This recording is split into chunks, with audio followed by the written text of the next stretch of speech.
everyone, and welcome to Blue Star Rising, Templar Awakening. Michael Henry Dunn here with my good friend, Reverend Maia Nartoomid. Welcome, Maya. How are you doing today? Hey, just doing fine. Thank you, dear. Oh, I love that colorful outfit.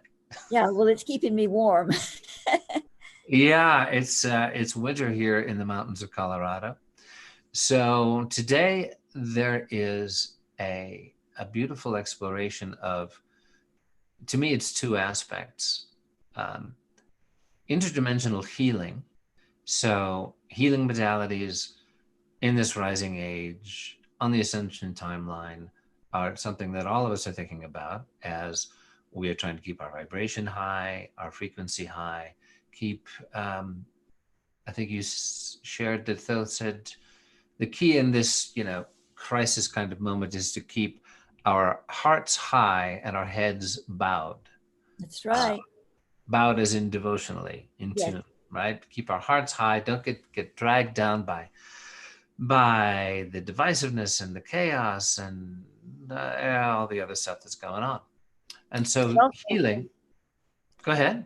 going to say also, head bowed, yes, in reverence to the source of life, but also, I think it also meant, in addition to that, a certain humility, not false humility, but just Mhm. a certain humility about everything, so that you're not going, well, I know this and that, and look at them, they're doing that. Yes, you have to have your eyes open, but you keep your heart high and you keep your humility about being part of humanity. So you're part of everything. Right, exactly. Yeah. And to me, that is this fine line that we all have to walk sometimes when it comes to upholding Dharma or righteousness. We're not doormats, and humility does not mean allowing yourself to be abused or simply standing by as abuses are committed or as blatant untruth is upheld as truth. And at the same time, if you're going to be humble and not cast your pearls before swine, not, but which I think Jesus meant, you do not attempt to share truth with those who are neither interested nor ready to Yes. receive it. Like, for example, Facebook threads. you know, you go, I can't believe this blithering idiot is spouting this nonsense. I'm going to set him right. Right. Yes, I have promoted truth now. And of course, all it leads to is the other person getting ticked off, insulted, and then you come back with some more snappy repartee But or you know, but you assertive. know, social media to me is such a learning tool. It's Oh my such a gosh. learning tool. Yeah, and it's a real, vulnerability for me personally because, I grew up in a big Irish Catholic family. Irish family humor tends to be rather acerbic, and kind of cutting and all that. And so I can go there very easily, but I think it's a form of amusement, in Irish American culture, whatever, but other people are not amused. So you felt They're insulted and ticked off. And then like, well, I'll just be more amusing in my next response. They're like, well, no, probably better to just turn Facebook off and go for a walk or go write a poem or sing a song or cook a meal. or share something really beautiful and inspiring on Share Facebook. something beautiful and inspiring, which is what I've been trying to do. I think I'm improving. Progress, not perfection yet. We'll get there. Um, anyway, so this interdimensional healing reality where we're trying to heal ourselves, keep our own vibration high. And what Maya's bringing forward today is this deep look at it's really the underlying structure of not only our being, but of the universe, and that mysterious thing that the Thothic stream refers to as the Attasic Universe, or 0 point awareness, the place where the great master's consciousness resides. And so we have a couple of brief videos. one 6 minutes long, the other I think about maybe a little bit longer, that Maia has prepared, that goes into how is it that if our very DNA is like a wormhole, right? Our very structure has an opening, a portal to omnipresence. Okay, well, how does that work? Why aren't we able to access it? How can we use it to heal ourselves and others? And it's about this progression that we're all on towards that 0 point of awareness, because as we're presently constituted, the wavelength of our awareness doesn't have the bandwidth to absorb omnipresence. And it's not that, oh, my bandwidth needs to get bigger and bigger. No, it's at a certain point, 0 point awareness is where it's not about frequency and bandwidths anymore. It's utter stillness and oneness. So it's, effortless to be everywhere and every when, because time and space are transcended. So this is about trans-dimensional awareness as a pathway towards trans-dimensional healing. So that's my thumbnail sketch on first acquaintances. Is that more or less accurate, Maya, about what we're going to see? That sure is. It sounds like a little trailer. Okay. Oh. Well, I used to write. Yeah. Let's give it a look-see. It's very short. It's only like 7-something minutes long. Okay, so please enjoy, and we will be back with you immediately afterwards to explore. See you in a moment.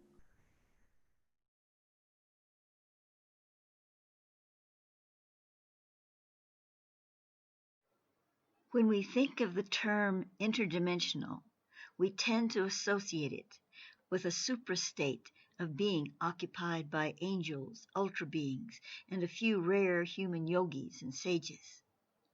Yet we are interdimensional beings, every one of us. Most of humanity simply is not aware in the moment of that truth, truly aware. Within our atomic structure and DNA, microenergy streamings are constantly moving in and out and through other states or dimensions than the one we perceive we inhabit. What Thoth calls the magna-soul or oversoul projects into various dimensional zones of Earth and sometimes energetically associated planets, while we live and breathe this incarnation in what we know as the here and now. So why is it that we are not experiencing these things, this other of ourselves? Because the wavelength of our perception does not have enough bandwidth to support it. The reason for this is that our awareness is not expanded to the degree of supporting the expanded bandwidth. We have created a world-oriented consensual reality that is like a bubble containing our awareness and thus bandwidth. It is a membrane that absorbs the bandwidth of energy levels. Think of a point of energy in the center of a bubble. The energy point expands, sending out its energy in an expanding bandwidth until it reaches the barrier of the bubble. This energy then spreads out on the surface of the bubble so that the whole bubble absorbs the energy waves. This stabilizes the energy and keeps it central to the internal properties of its domain, the world construct we inhabit. Without this stabilization, we would all promptly lose our minds, as we would simply not be able to handle an ever-expanding bandwidth. The big question is then, why can't we handle it? Some few humans on this planet would seem to be able to, such as yogis and sages. The answer is simple. They switch the channel. They are able to move into a state of pure awareness that does not require bandwidth, or rather a conduit through which their energy must travel. They instead move into the medium of 0 point energy, a state of perpetual stillness where all simply is, operating outside of polarities. This is what Thoth calls the Attasic Universe. From the still point, all dimensions are accessible, for truly then all is one. From this place, they can still interact with moving energy, but they are not of that energy. So let us come back to humanity as interdimensional beings. The secret to tapping into our interdimensional being is to first realize that we do not have to consume the whole 7-course meal at once. We can sit at the table and eat just a little of what we need at the time. In other words, there are degrees of access to our ongoing state of interdimensional being. In fact, we already do this.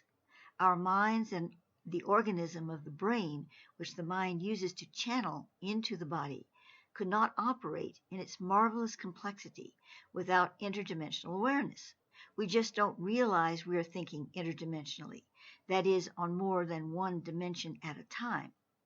But indeed we are. Now, when we train ourselves to feel this, to recognize that our brain-mind complex and thus our thinking is interdimensional, then we begin to become more aware of our whole interdimensional state as it operates within the human body, which is only a small portion of the whole interdimensional beings we are. When we become more connected to the human body's interdimensional exchange of information between dimensions of its own continuity as a living organism, then we can truly heal ourselves and open the door to help others heal themselves in a direct source-to-source application of quantum physics. People in this age are already developing techniques and means to stimulate our awareness connection to the interdimensional human body, to aid us in switching the channel, at least within the human condition. Some are calling it pre-programming, and to some extent it is, but true reconnection of awareness to our interdimensional being goes beyond programming to embrace a full spectrum of quantum leaps in consciousness. In the new Earth-star realm of Numis Om, the Aum network healers are currently aiding this world's humanity through what they call reflectivity. They reflect their full spectrum awareness and thus interdimensionality upon individual human beings who are receptive to receive it. Now, these receptive humans do not then become fully aware, but they do carry a level of that awareness as a reflective aura within them that they can then use to see a true part of their nature, wherein the path to full spectrum awareness abides within them. This is a form of interdimensional healing, whether it is facilitated by the Aum, a friend or practitioner, or coming from a powerful inner awakening trigger through circumstance in the individual life, such as a near-death experience. The Master Yeshua, Jesus, had achieved the zenith of interdimensional awareness in a human being. Yet he was able to be and to interact with other humans on a very simple and intrinsic level. Thus people were drawn to him as a human being, for they felt that natural state so fully within his awareness, and it was calling them to recognize their natural dimensionality. Becoming more aware is a natural progression for humanity, just as is our planet moving through its stages of progression, as its whole body slows down and eventually dies to this current pattern of conformity. Like the earth, and as part of it, we will then arise phoenix-born into a greater heaven of our interdimensional experience. Yet in the now, we have at hand what we need for a preview of and a movement toward abiding fully in our natural state as an interdimensional being.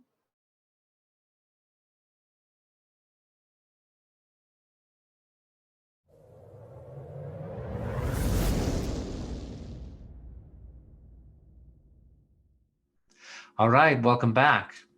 So, I loved the brevity and succinctness of this while you were managing to say, oh, by the way, here is the hidden structure of the universe at its finest, most refined, and most essential, and how it interacts, interplays with our very being, and our potential to share divine light, shall we say, with others I loved that image of the healing circle that you had in each point of light within each being, connecting to heal ourselves and others as we grow towards 0 point awareness.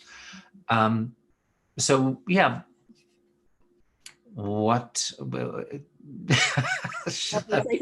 yeah, so I think just with the emphasis on healing, I think that's what our our viewers are going to be most interested in, and it's beautiful how deep it goes. Right. Well, one of the things that strikes me from the Thothic perspective, and I speak as someone who needs a lot of healing, at least in the body, and a certain amount in the emotional field, or I wouldn't have it in the body. So I'm not speaking from a high platform in my life, but I'm speaking from a Thothic platform, and I strive to achieve. Okay. But from that perspective, healing is not about setting anything right that's wrong. It's about embracing total love and forgiveness within the self. The minute you start really loving yourself, not in a narcissistic way, but just as a divine being that you and everyone else is. And the minute you start really focusing on that love on yourself in that way, and then forgiving, thus you're going to have to forgive. It's back to the Ho'oponopono by Dr. What's his face? Well, it's actually an ancient Hawaiian. It is, but this fellow actually took it and progressed it into a really beautiful version that I really like. And his name's on the tip of my tongue. I know people will be writing it in the below the video because everybody knows it but me. But anyway, his version, it just takes it a little further, because the original Ho'oponopono of the Hawaiians was really cool and everything, because they bring people together that were like warring tribes. Boy, could we use that now? Could we use a little Ho'oponopono in certain places in government, But that's what they do. They bring them together, and they had this way, because the people were learned in this. They just sort of relaxed when they were in the Ho'oponopono, and they would listen to one another, and they would resolve their differences. Well, that's wonderful. But this guy that I can't think of his name of, he developed it further. Actually, I want to go back and correct myself. There was a woman, I can't think of her name either, but there was a woman that really brought it forward. And he said, whoa, I like this. And so with, her permission, of course, he took it and he brought it a little more forward. So it's like, steps, evolution in it. So what they did with it at that point, he did with it, was to develop a very simple way of just saying it. Let's see if I can say it. I can. The Ho'oponopono. Okay. Yeah. Forgive me. I'm sorry. I love you. Thank you. Yes, that's it. Forgive. I knew the words, but I couldn't figure out what order they were in. Okay. Forgive. So say it one more time in your resonant tones, Michael. Forgive me. I'm sorry. I love you. Thank you. Yes. Right. And actually, you see, it has everything in that Thoth speaks about, when I come to think of it now, because you're having to love yourself, not having to, you're embracing yourself, you're loving yourself, you are forgiving yourself, and expressing humility in saying, I'm really sorry, but, forgive me. And I love you. I love me. I love you. So you're forgiving yourself. You're forgiving and you're loving yourself, and you're asking yourself forgiveness, not God, but yourself. Now that's one way to do it. Of course, there are other ways, but I just really resonate with that. And, I've read about his experiences in a book he wrote, and it was really incredible. Some of the things that happened in his life once he started not only using it, but teaching it. So anyway, to continue, that is the kind of principle that Thoth speaks about, and has before I ever read his work, in the sense of just knowing that the healing in you comes first from opening the door. And the door that you open is the Ho'oponopono, the love door, and you opening that and embracing yourself, loving yourself, forgiving yourself, all of those things.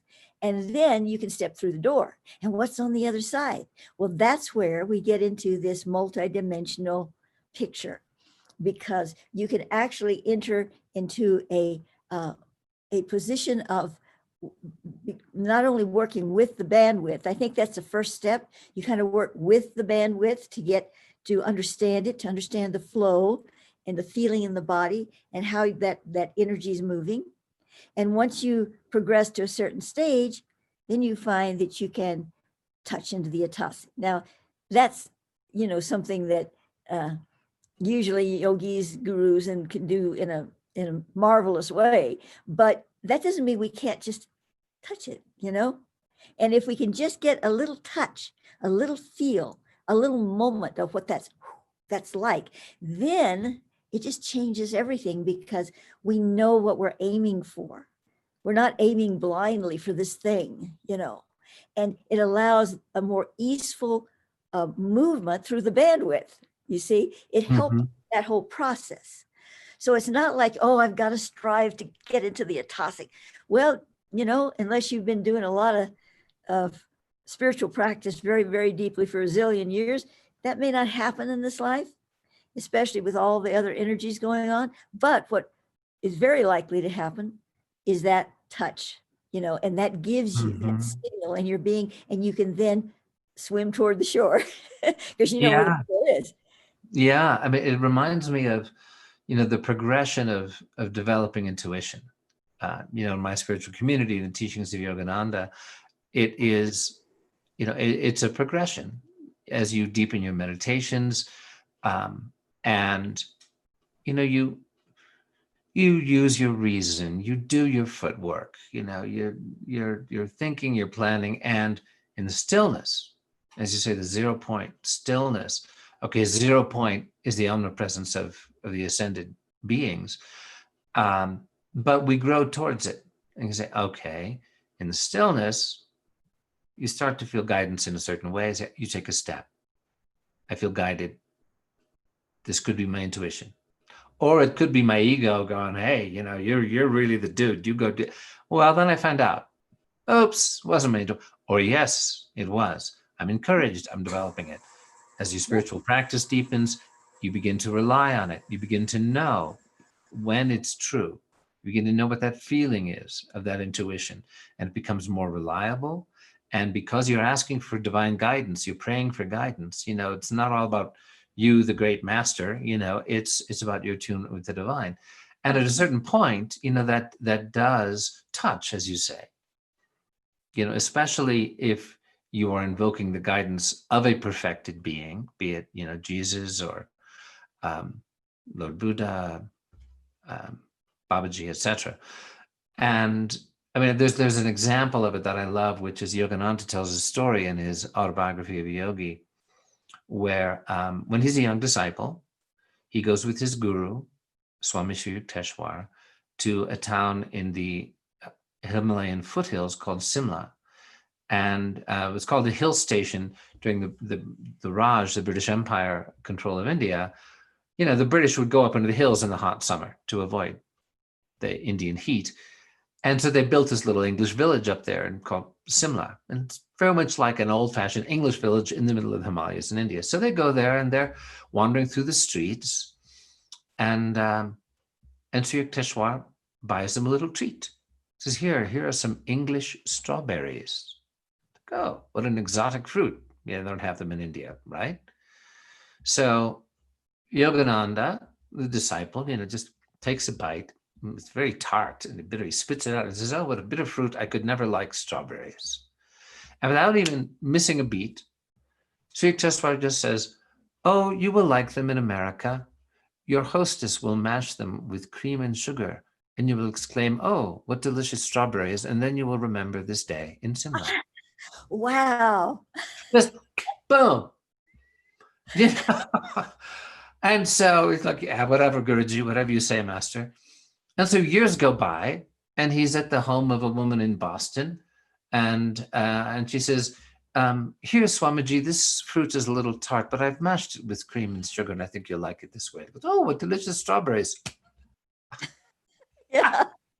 And as he says, he just effortlessly, his guru detected the pattern of events wandering in the ether of futurity, of the future, right? So that's, to me, that's an example of, 0-point awareness. Yes, that's a good example.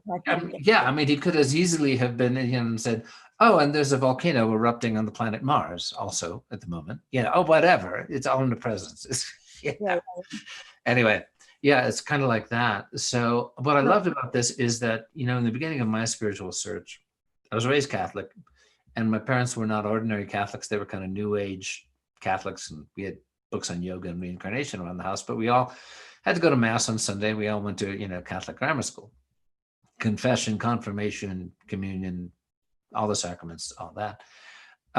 So I reached a point in my spiritual search where I was going, okay, I need a scientific grounding. I need to, actually Yogananda says at some point, you need to first have an understanding. You need a concept.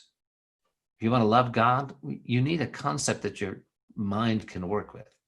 So I started to read Teilhard de Chardin and, Aldous Huxley and other things, because I need to know how all this works. And then, I need to know what concept am I reaching out towards to love, God, Divine Mother. What? Okay. So what I love about what you shared here, Maya, is that, this is a deep dive into, I don't want to even call it mechanics, because that sounds materialistic, just the essential light structure of light of our beings, and how that is linked to the manifestation of the universe, particularly what you say, I don't know if it's in this video or the next one, about the Big Bang, theory of cosmogenesis. But it's really, it satisfies both head and heart to me. Yeah. Mm-hmm. Yeah. Well, and the part about, we're already tapping in to the interdimensional being, and we don't know it, in certain ways. We are doing that in our everyday lives. We couldn't function without some contact with the interdimensional. And I don't say multidimensional, it's multi, but it's multi from the inter relationship, Mm-hmm. So interdimensional relationship of the quantum field, we could not function. So we're already doing it, but it's unconscious largely. And making it conscious is what makes it come alive for us. It embodies us. It becomes like another form within us, because it's the real form, it's the true form, and this is just the outer shell, but we've made this too real. Not that there's anything wrong with taking care of your body and making it work right, but the point is, we've made it everything, even though we know that's not true. That's what our cells keep telling us. And there's another aspect of this, so that's got it tapping me on the shoulder about, and that's about the nefesh. Now I'm using a Hebrew term, not that I'm versed in Hebrew, but I do happen to know about the nefesh. And you could call it something else, but it is basically the nature element. You have an elemental in your being. If you didn't have an elemental integrating with your spirit, your spiritual soul, the soul spirit, you wouldn't be able to function in a body. So, it just wouldn't work. So the elemental nefesh is the part of your energy self that says, well, if you walk off that cliff, or don't stick your finger in that fire, of course, you have to learn these things as a baby too. So I'm not exaggerating a little bit, but the point is, there is that inner pull, because the nefesh, at least on this planet, in this realm of consciousness, doesn't go with. When the soul leaves the body and it goes on to its next experience, the nefesh goes back into the earth. And while it is serving the soul in the body, taking care of business, making sure everything's right, it's saying, hey, I know what's going to happen. I know what's going to happen. You're going to leave me behind. And so it's like kind of possessive. it's kind of possessive, you know. We can let it be that way. It doesn't have to be, of course. And if you give it free reign and don't, you know, love it, but love it like you love a little child, say, now, honey, you know, you behave yourself over there. It just sort of takes over. And it says, this is all there is. We got to just hold on to this body. We got to hold on to the power that supplies the body. We got to influence all these people so we'll be safe. You know, all of these things. It's like, I'm not saying that everything negative comes out of the fish. I don't want to put a blame on it because it's really a sweet little protective. Yeah. No, but it's protecting things. It's protecting things. So there has to be a balance between the two. Yeah, that makes, you know, all kinds of sense. And even great yogis, well, exactly, Sri Teshwar again, when near the end of his life, and he told Yogananda, you know, I will soon be, this frame will be tenantless. And he momentarily trembled, you know, which is like the attachment that even a great master has to this, you know, to the body. And it's like a bird, you open the door to its cage and it goes, wow, freedom. Mm-hmm. But I've been in this cozy cage. Yeah. You know? Well, if we didn't have that, if we didn't have some of that, maybe we have too much in a way, but masters, the little bit they have, that's to keep him there. I mean, otherwise we'd go, I don't think so, bye. You know? Well, yeah, I mean, you know, the great yogis talk about how, for example, an avatar, a completely liberated soul, one with the divine in full omnipresence and omnipotence, chooses to be of service and come back down, literally descent, you know, avatar is, you know, descent of divinity into flesh. They have to like take on some karma as ballast to keep them on the planet. Mm-hmm. You know, it's like, okay, I don't have any karma, but I got to take on something. You know, like Yogananda, I think, said that the enjoyment of food. He said, I'm going to choose enjoying food. I think that will be a good way. See, that's keep me to the planet. You got a little jolly, you know. Right. Well, actually, he was quite thin for most of his I saw it younger days. And then I think he had dyspepsia, as they called it back in those days. But then later, he became stout, as they say. But it's like, you know, you need some kind of, they need ballast to keep them on the planet, literally, because, you know, it's all at that level perceived in its true unity, and they just kind of float away. Is what could happen. Well, are we at a point to share the second? Yes, I think so. I think it would be a good idea. Yeah, the Mem-Star. Yes. Yeah. So could you share with us a little bit as an introduction to what we're about to see? Michael? Yes. You were going to play the video so I can remember what it says. Okay, well, all right. Why don't we just cut this out? No, I think we can leave it in. It's sweet. We should leave it in. We're just, you know, this is too deep for us. We can absorb this ourselves. So come on, folks, just let's all be together in being present to this beautiful profundity. That's what so we're going to pause so we can watch it. Okay, so we're now pausing so that we too can reabsorb this beautiful material. We'll be right back.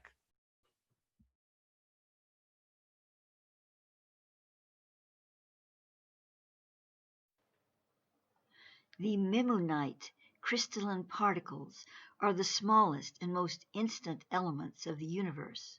By instant, I mean that they were created the very instant the universe came into being through what scientists call the Big Bang. Thoth has a different view of the creation of the universe, but he doesn't entirely dismiss the Big Bang, just the way that it is perceived. The Memonite crystals are the pure streaming of the Christos. The word Christos is not used in the context to denote a religious belief, but as a sacred streaming from the heart of Source, which we all contain in our being to some extent, and the Master Yeshua, Jesus, incarnated more fully than any other human being on the Earth. In the mid-1990s, my inner planes mentor, Thoth began referring to the universal membranes. He did not give me information in detail, nor did at the time did I seek it from my Akashic insights. Up to that point, I had never heard of universal membranes, or M theory. I had heard about string theory, but never really read anything definitive on it.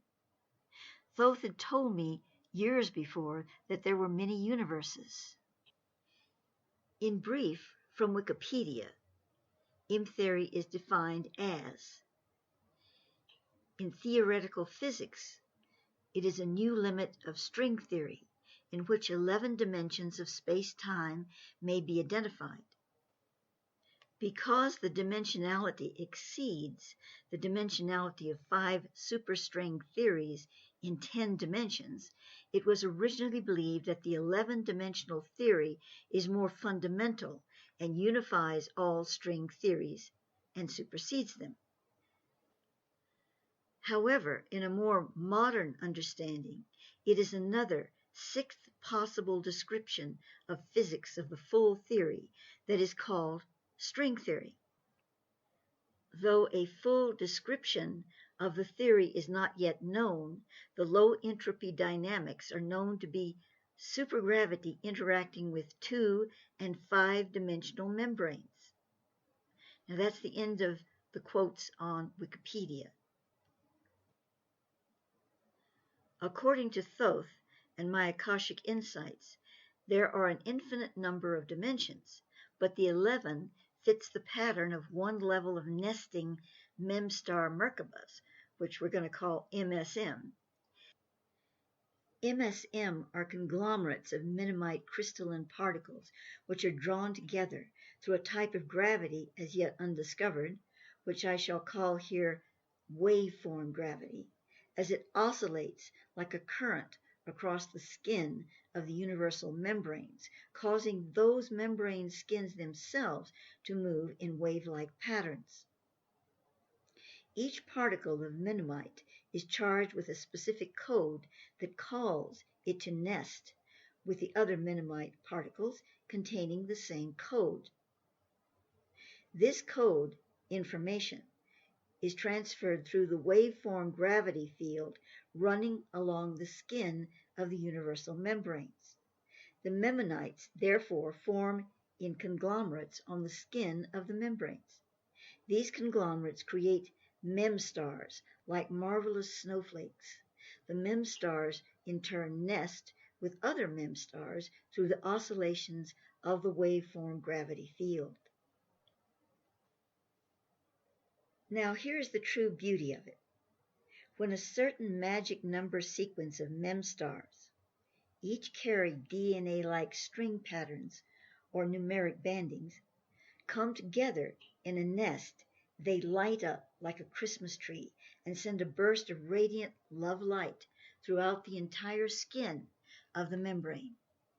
So these little Mem-Stars are bursting forth from their nestings, this sacred light here and there and everywhere.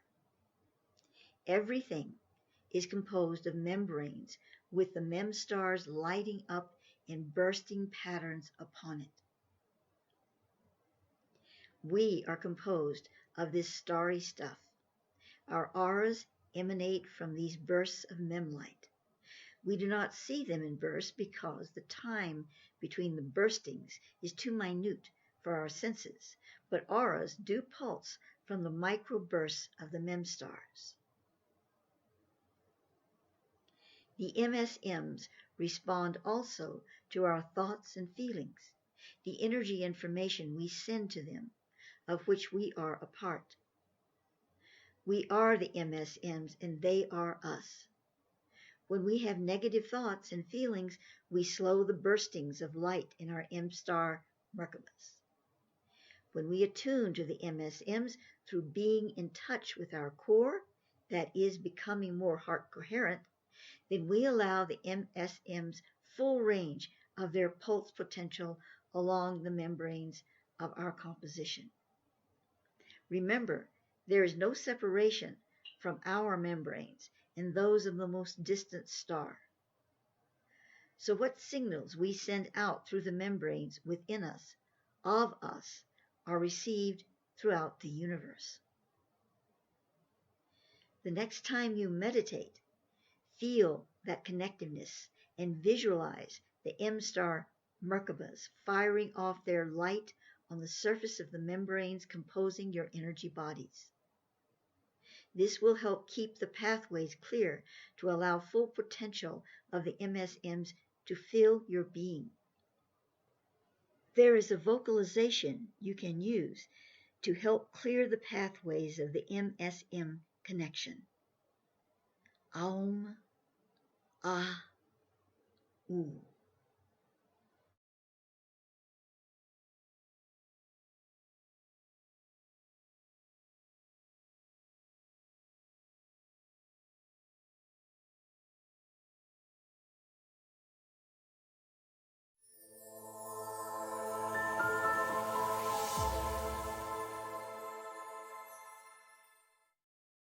All right, welcome back again. So one thing that kept coming up for me when we're talking about the MSM, the Mem-Star Merkabahs, is that, you know, a lot of people are familiar with the term Merkaba, and some are not. I mean, it's tossed around a lot. It's become a very fashionable term. It's like, oh, it's your vehicle for ascension. Oh, it's the perfect union of divine feminine and divine masculine. It's the, you know, it's the sword and the chalice. It's a vehicle. So I think it might be helpful to clarify the meaning of Merkaba as you're using it in this context. Okay. Can you do that for us? Yes. First of all, though, just as an aside, you know, Merkaba is as you probably know, Michael, is a Hebraic word, and it simply means vehicle. So in Israel, they say, "Oh, my Merkaba's parked out there in the driveway." You know, I mean, sometimes they do because they call their cars Merkaba. At least that's what I've been told. Anyway, so from the Thothic perspective, and I think this is probably aligns to many spiritual versions, it is a vehicle of light that functions in any particular modality where you have a high energy of consciousness, of purpose. So it becomes a vehicle because it has purposeful. And that purpose is not just to sit there, but to do something.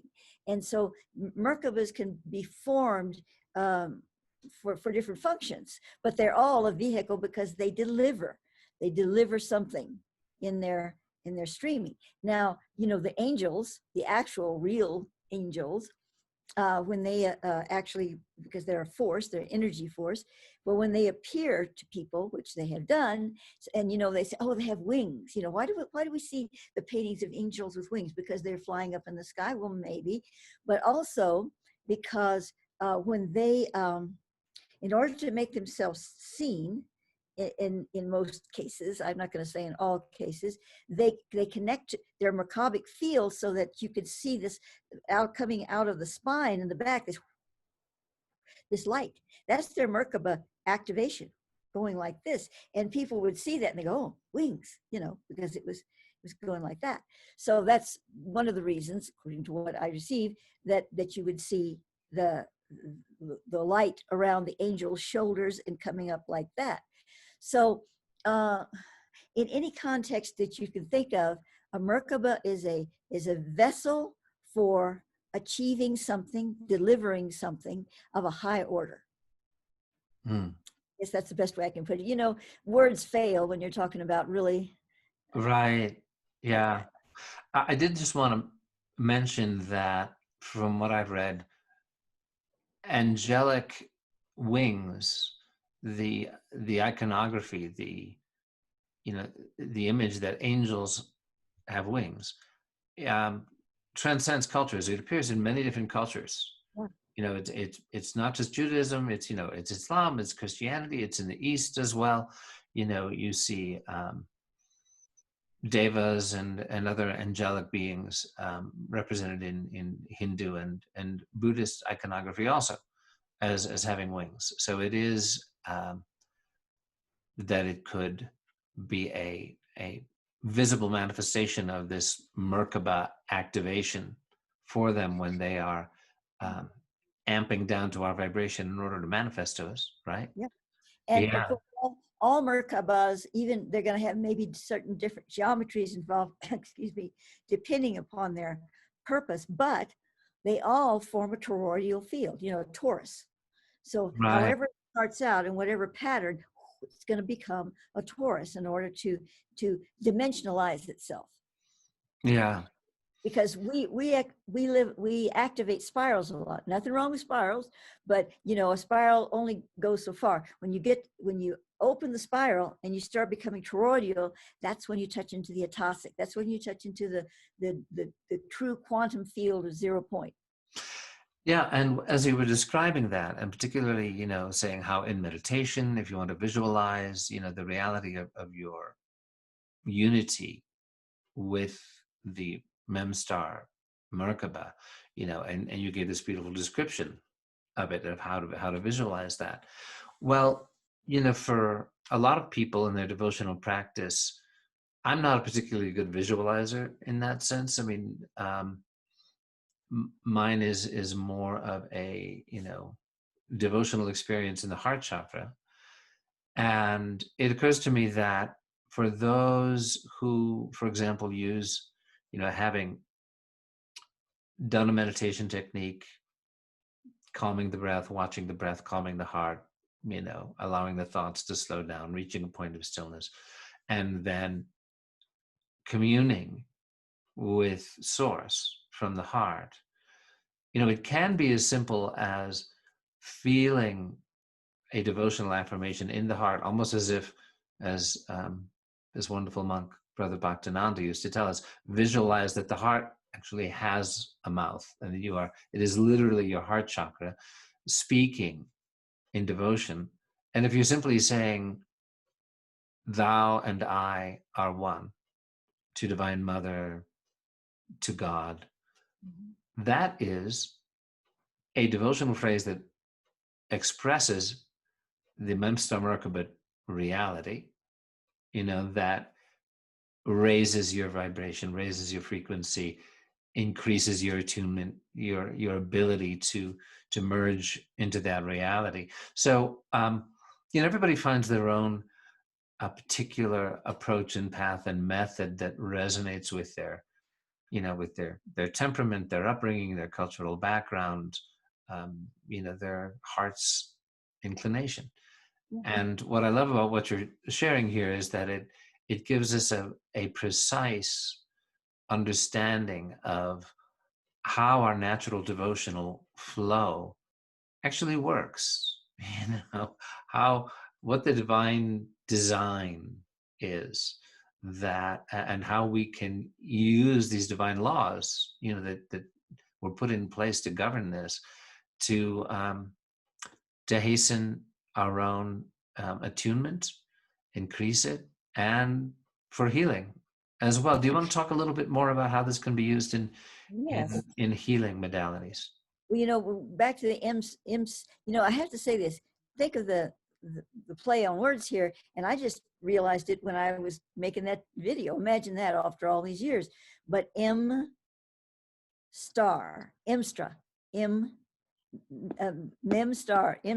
you know, the Mem-Star molecule. And I went to Thoth and I said, oh my God, Thoth, you know, what is this? And he said, well, they come out of the same seed.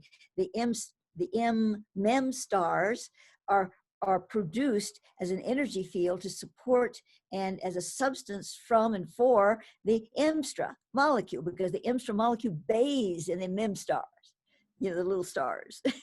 So it all fits together.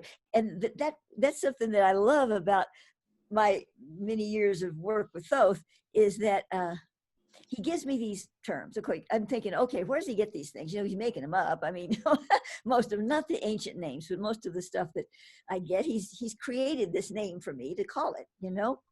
And so, but the interesting thing about it is I'll go back in my material and I'll see how he's used that before, but in a slightly different way. And then I see the relationship and I go, holy cow, you know, they match up. They match up. Yeah. And it always amazes me, it's kind of fun. So anyway, back to my story here. Healing. We're talking about healing.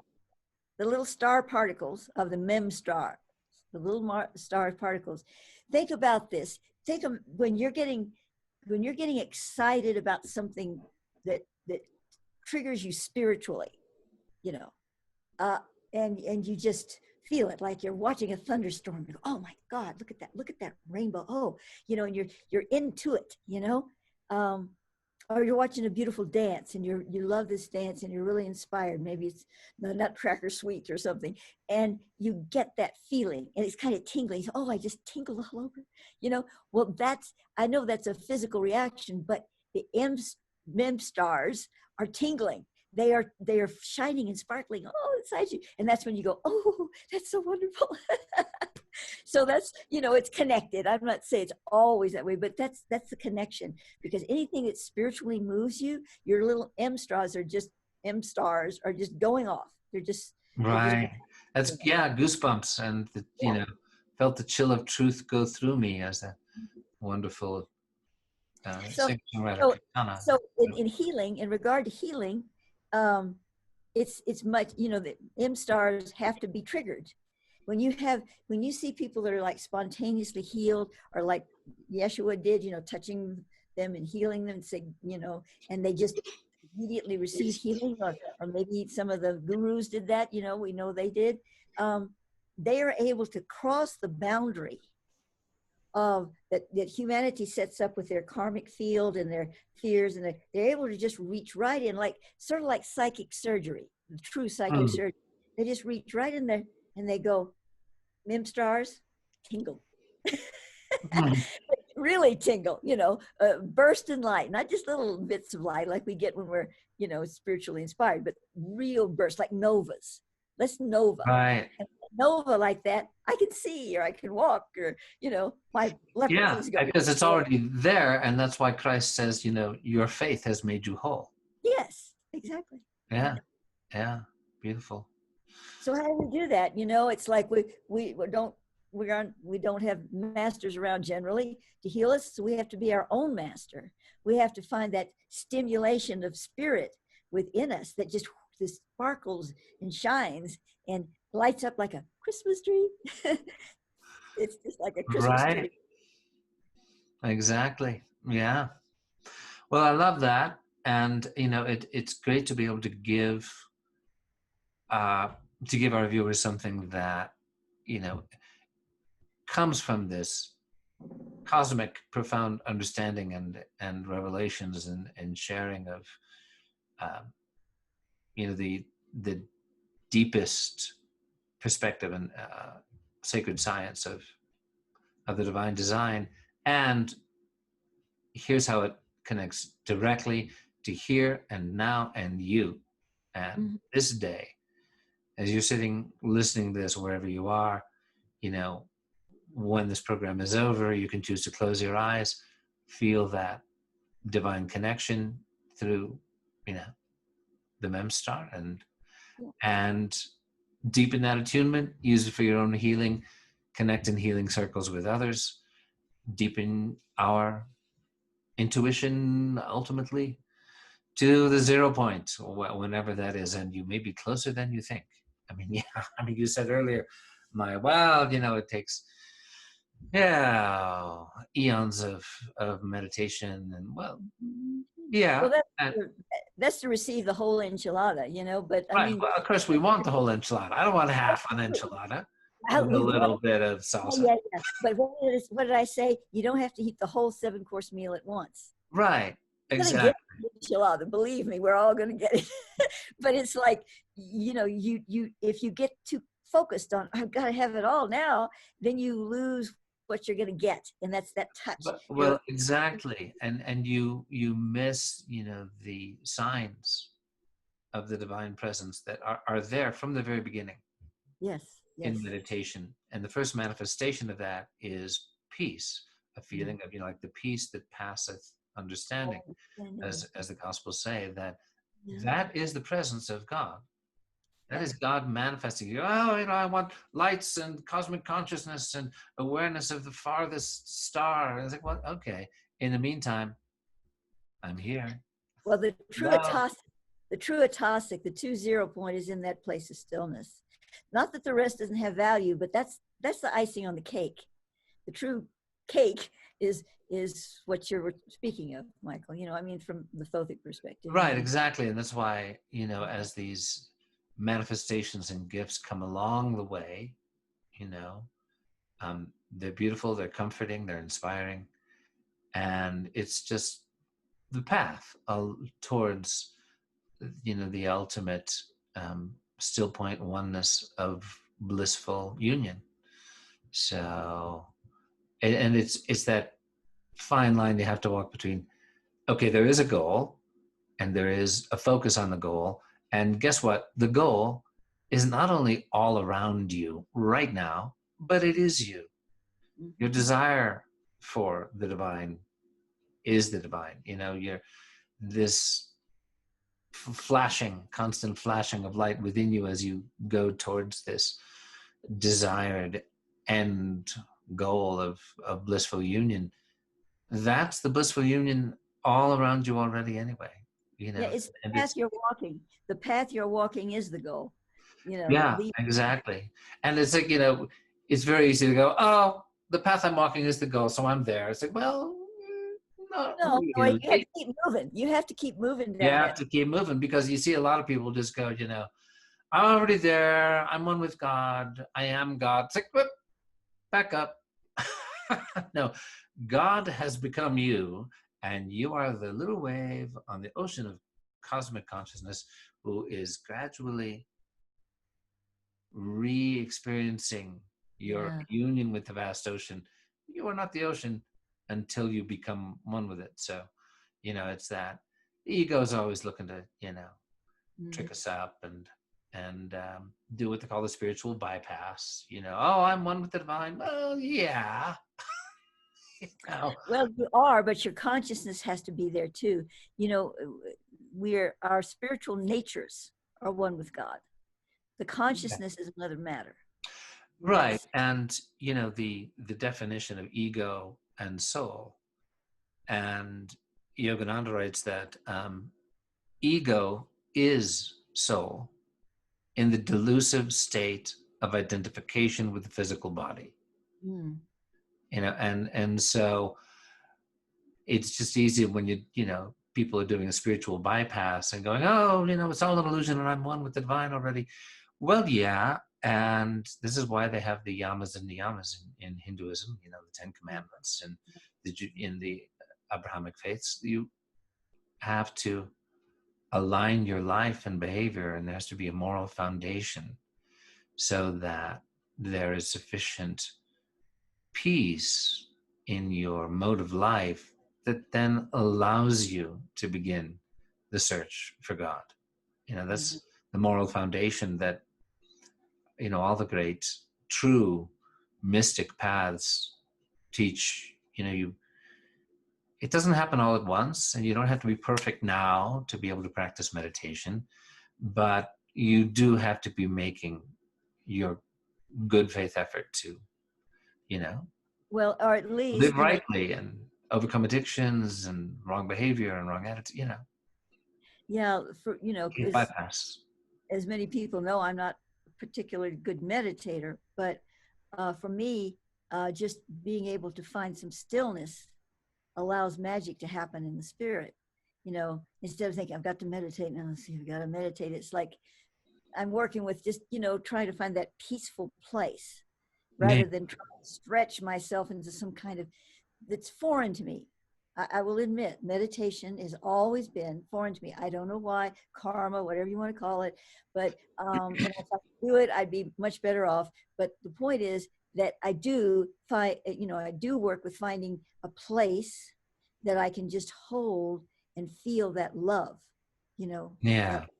And I just say, well, I forgive myself for not being able to go further right now, but at least, I'm feeling that love. Right. Well, my own take on that, if I may, is, my impression being your friend and working together on this material, and given my own experience,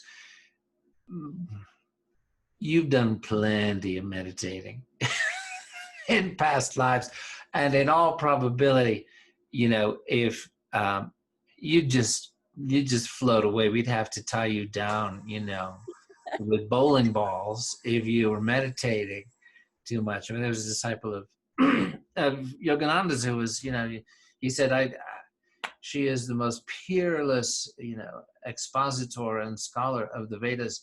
She's just so valuable to the work, and I don't let her meditate, because if I let her meditate, she'd be in samadhi all the time, and she wouldn't get any work done. So it's my impression that's that's more likely to be your story. Might guess at your story, who knows? But anyway, well, this feels like because of what you shared today seems so complete in and of itself. I mean, some of the points that we needed to bring out, I think, were helpful and clarify how all of this unfolds within us and within the multiverse of universes. 409 are there, at least infinite, but I know there was something that came through. Well, they say there's 11. I don't know about universes. They say there's 11 dimensions that the scientists are now looking at. And as I said, that's a nesting string theory thing. Yeah, according to Thoth, that's just a nesting field. There's lots more. Right, and they talk about these bubble universes, right? That are a consequence of string theory, which actually is referred to in the Vedas, the ancient Vedas of India. These literally bubble universes, as I understand it. So we're just catching up to the ancients at last. Yeah.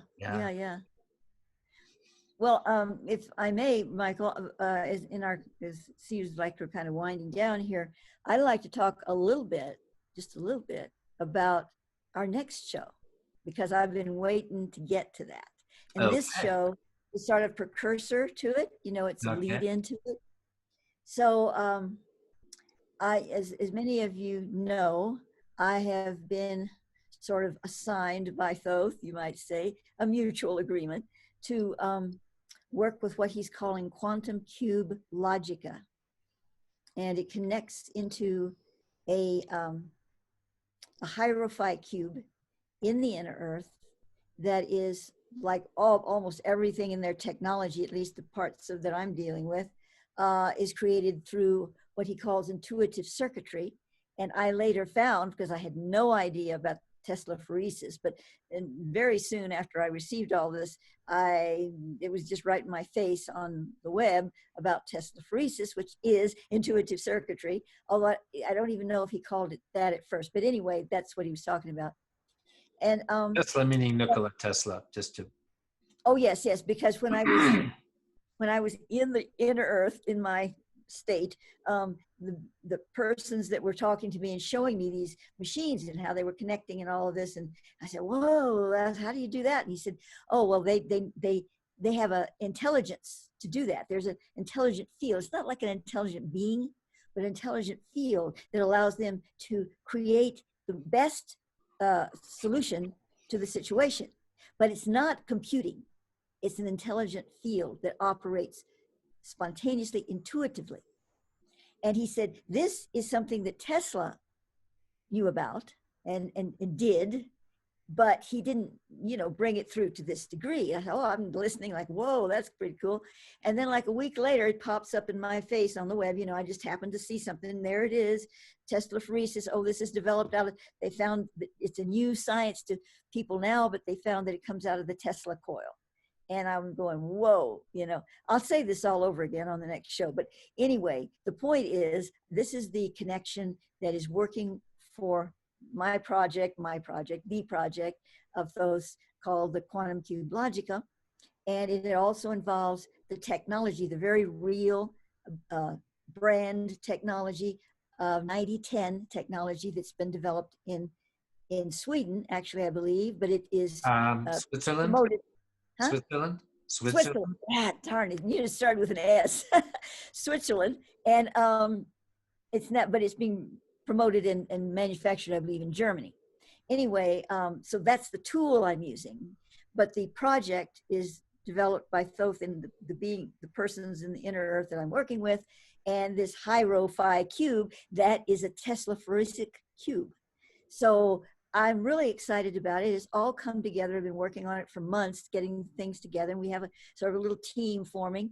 So we're going to talk about it on our next show, which is not this coming week, but the next week.